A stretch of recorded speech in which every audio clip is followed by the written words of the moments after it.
Help me welcome Mike Debate from Patriots SI, and he joins us right now. Good morning, Mike. Mike. How are you?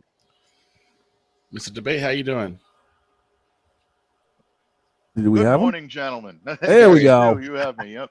Good morning. Always an honor, always a privilege to join you on the microphone. Thanks so much for having me. Let's start at the top of the mountain, and at the top of the mountain, we find the best tight end of the game in none other than George Kittle, who basically is going to be a 49er for life when news broke this morning that he has agreed to a 4-year, $76 million extension with $40 million of that guaranteed, which makes him the highest paid tight end in the league right now. Let's Oh, go to Mike no. first. Mike, your thoughts? Well deserved and very smart by the 49ers. Very smart by George Kittle to sign this. 40 million in guaranteed money. So, that definitely is an incentive to sign a deal like this. But from a 49ers perspective, this lowers Kittle's previously scheduled 2025 salary cap number of 22.1 million. And I'm approximating here, but that cap hit would definitely exceed what was his previous cap hit by less than 10 million. So you're looking now at a situation that is beneficial for the Niners. It's beneficial for Kittle. It gives him the motivation, the security that he needs to keep going forward, continue to be one of the best, if not the best tight end in the NFL. And for the Niners, it definitely gives them security at that position for a number of years to come. So all the way around, I think this is a good move. And this provides a bonus for San Francisco because, as you know, they're in talks now with Brock Purdy to extend him. And with the haul they just got in the draft, even though we did talk and would love to have seen them address the offensive line, I think there are going to be some cuts throughout training camp that will allow them to address the offensive line and get that part of the line fixed. But you get Kittle signed. They just recently signed Christian McCaffrey. Ayuk got his extension. Jawan Jennings got his extension. Bosa got his 2 years ago. And you have Purdy next. You take care of your core, the rest will follow. Oh, without question. That's exactly what you want to do if you're the San Francisco 49ers. You've got weapons around Brock Purdy. You want to continue to build him into being one of the top quarterbacks in the NFC, which I do believe he was, despite, the 49ers struggles last year. So this is going to continue to be a team that plays at a high level because of the weapons that you just described. And keeping them in-house is an important part of moving forward. You've got a solid core offensively in San Francisco right now. You don't want to deviate from that, and Kittle is as important to that as anyone else. So again, I'm liking this extension for both sides, and we'll continue to see what it means. And for Kittle personally, and I want to give a tip of the cap to ESPN on this. I did not pull this stat, but I did see it this morning when I was reading about the contract extension. Get a chance to join the 49ers 10-year club. I know you know an awful lot about that, Brian. I do. Players who have played at least 10 consecutive seasons in San Francisco, 51 players since the team's inception in 1946. The last guy to join that club was tackle Joe Staley in 2017. So hopefully George gets his opportunity to do that. He's been a great 49er. Hopefully he'll continue to be. And this extension definitely makes it more likely that will happen. Doesn't guarantee it, but it does make it a little more likely. It does make it very likely. Of course, Kittle, the 5th-round draft pick for San Francisco out of Iowa, when he first started, he was Mr. Everything to them, and then they started getting weapons around him, and then the ultimate weapon, I believe, in Brock Purdy, Mr. Irrelevant, who is now very relevant for them. So you get Kittle signed, you get Ayuk, as I mentioned, Jawan Jennings, Trent Williams signed for another couple of years, so he may have a chance to join that 10-year 49er club. They're going to take care of Purdy. Everybody's worried. You shouldn't be. They're going to take care of Purdy. It's just a matter of finding the correct number where both sides can agree. But the biggest weapon that they signed a year ago is now healthy. His name is Christian McCaffrey. Oh, without question. And if you want to take pressure off a young quarterback, even a young quarterback that's had as much success and as much on his shoulders as Brock Purdy's had in his first few years tenured as the quarterback of the 49ers, best way to do it is with an explosive dual threat running back. And Christian McCaffrey is that guy. And he will continue to be that guy as long as he's healthy. can receive out of the backfield. He can play every role you need him to play. And the leadership that he brings to that locker room as well is so underrated in terms of bringing a team that may have struggled in a previous season and helping to bring them back to where they need to be. That's such an important part of moving forward as a franchise. I watched the franchise I cover this weekend with the New England Patriots move on from some significant leaders in that locker room, but they brought in high quality, high character players that are going to be able to help move this team forward. It's, to me, as important as anything when you look at express team building. So I'm looking forward to seeing what McCaffrey can do, healthy and back in the lineup and back at a high level. Hopefully, he'll stay that way. I know there's unfortunately a history there, and it always has to be something in the back of your mind if you're a Niners fan. But when he's clicking it on all cylinders, he vaults this offense to a completely different level. And here's a backup that'll be RB2 for them, but fits the same mold as McCaffrey. Second-year running back Isaac Guerendo out of Louisville. In the time that he's gotten to see the field, he fits the same mold as McCaffrey. And here I go digging in my past bag again, just as Roger Craig did for them back in the 80s. Oh, without question, and credit to Kyle Shanahan on that, because you want guys in this locker room that can step in and play the role they need to play, and not have to deviate too much from a playbook that's working and that works well. So what do? You bring in guys that are capable of playing similarly to your starters, and Isaac Guerendo did a tremendous job, in my opinion, last year filling in for McCaffrey when he was down. I know Isaac's got his own injury issues that he's trying to come back from this year, and hopefully he'll be at the top of his game. But you look at what they've got, that 1-2 punch in the running back room, then you add Jordan James, then you've got Patrick Taylor. They've got a good core running the football in San Francisco, and in a Kyle Shanahan offense, that's so important to have guys that are capable of carrying the load. In San Fran right now, they've got 4 guys that can do it. So, I'm looking forward to watching Guerendo this year as well. To the defensive side of the ball, and we talked about Michael Williams and how big of an addition that he's going to be on the other side of the line. He just needs to get healthy, and I believe he will be before the start of training camp. There is a little known linebacker that the 49ers drafted last year that I believe is going to fill the hole left by Dre Greenlaw. His name is D. Winters out of Texas Christian. Yeah, D. Winters playing the strong linebacker is definitely an opportunity for him to gain a little more eyes on him this year, and I think definitely to gain a little more prominence. Didn't collect the sack last year, but was right in the mix when it came to making tackles, had 26 of them. In this system and in the way that the 49ers like to play, Winters has that ability to be the guy that can take your team to another level. So, again, I expect him to be a starter this year. I expect him to be a full-time starter. I like that you had your eyes on him as well, because now, with the departures that they've had in the offseason, it's going to give him an opportunity to flex his muscle a little bit. I liked his game when he was at TCU, and I think he's got an opportunity now to showcase what he can do on a national stage. The speed of D. Winters was phenomenal to me, and that's why I eyed him before the Niners drafted him last year. The speed that he played with was phenomenal, especially in the Big 12. He can cover sideline to sideline. He can go laterally. He can go north and south as well and make the tackle, now with a chance to start and pair alongside Fred Warner, who's one of the best linebackers in the league right now. Not only do you have that, but you got a secret weapon back in the Bay by the name of Robert Saleh. Him coaching this defense and the parts that they drafted, this 49er team, I'm telling y'all right now, watch out.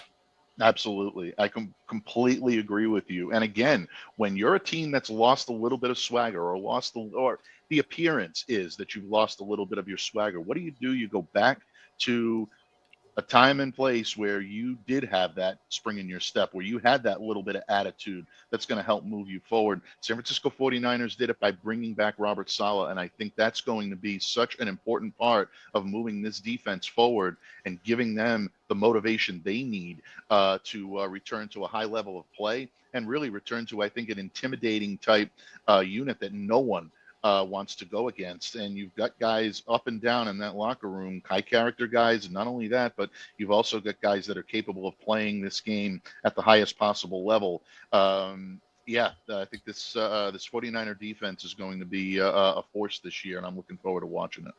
I'm looking forward to watching it also. Let's go to New England. And I know Shane wanted to discuss this. Mike covers the New England Patriots. He's done it for a long time. Now, first of all, Shane, let me have your grade on the Patriots draft class. I'd give it a solid B because we filled up a lot of holes that we needed to fill up. I mean, this was a Vrabel. It feels like it's a Vrabel heavy draft with all the beef that we ended up getting. Whether you're looking at Will Campbell or you're looking at guys coming in through the edge like Jared Wilson or Joshua Farmer, guys like that. But we also shored up a little bit of the secondary with Craig Woodson coming in. But we've also got a little offense coming in. Trayvon Henderson out of Ohio State, their running back.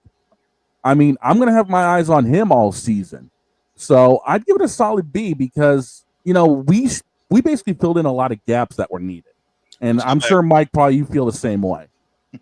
Shane, I couldn't agree with you more. Although I did give the plus at the end of that, simply because I love what they did in being able to not only get Jared Wilson at number 99, at number 95 after trading down twice from 77, but also being able to pick up Braden Swinson in the 5th round. Just to me, a phenomenal value for both of those guys. But the Patriots went into this draft looking to fill the holes that they needed to fill. And they did that. Now, ultimately, the success of this draft is going to lie with how these guys fit into the scheme on the field. And every single one of these players has the ability to compete for a roster spot. And it's been a long time since I've been able to look at a Patriots draft and confidently say that every one of these guys has a chance to make the roster. Now, will all of them make it? Probably not. But I think every one of them has a chance to at least fight for that. And that really is a credit to Elliott Wolf, to Matt Groh, to Ryan Cowden, and most importantly, to Mike Vrabel. Shane, you hit the nail right on the head when you said that this is a very Vrabel-heavy draft. High character, high-quality guys, aggression all throughout this draft in terms of the way these guys play the game, whether it's the offensive skill position players, whether it's the defenders. These guys all want to get after the football. They want to show you and put you on your heels and make it difficult for you to play your game. The Patriots may not be a playoff team this year. I still think the jury is out on that. I know a lot of people in New England, a lot of my listeners, a lot of my readers are excited. They think they're playoff bound. I would tell them to take the foot off the accelerator a little bit. But the one thing I can guarantee you about New England this year, they're going to be tough to play. This is a team that a veteran team is not going to want to play because there's just enough talent here to be able to expose certain holes and certain things that veteran teams don't do well. This is what I like to call, pardon my French, gentlemen, a pain in the ass team that no one wants to see late in the season. And I think that's where the Patriots can start to build back to a level of respectability. And that's huge for the Patriots because since 2021, they have struggled so long with so many ways that they could lose games and not many ways they could win games and not having the pieces needed to compete. Let's go to Chicago. Give me your idea of a grade on the Chicago Bears draft and who could surprise in that draft class. Well, I think the Chicago Bears did a great job. I'm right in the B and the B plus, range there as well. I know some people are grading them even higher, and look, I don't have a problem with it. You add Colston Loveland and Luther Burden as two of the top, playmakers in this draft that could really make a difference for Caleb Williams.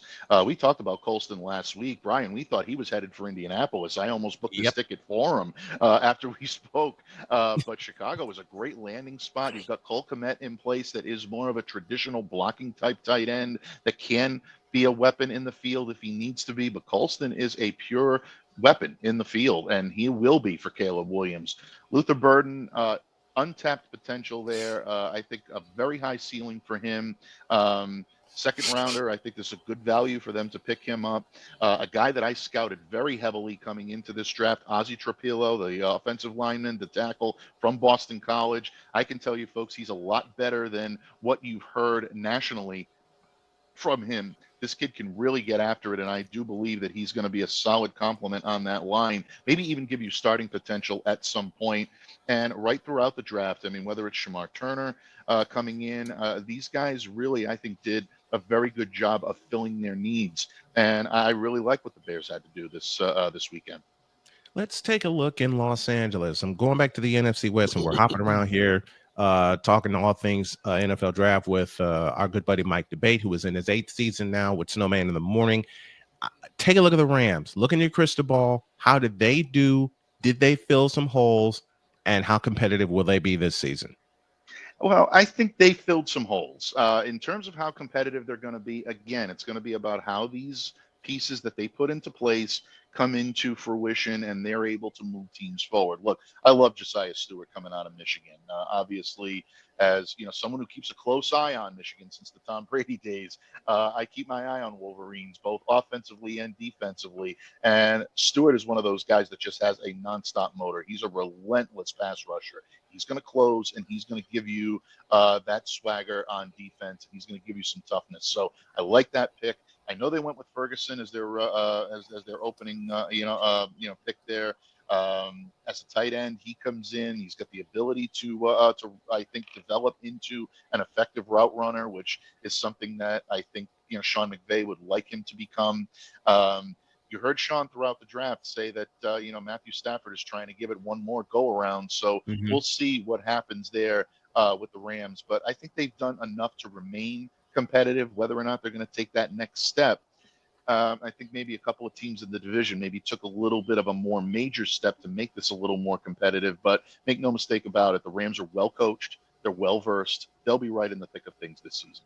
Early look inside the draft with Mike Debate joining us from Patriots SI. We're going to have him all throughout the season.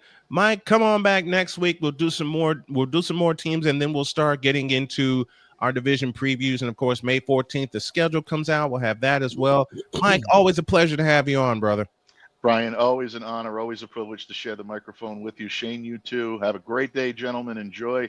I'll see you as soon as I can. I'm always here whenever you need me. Thank you so much for having me on. Appreciate you, Mike. Very much.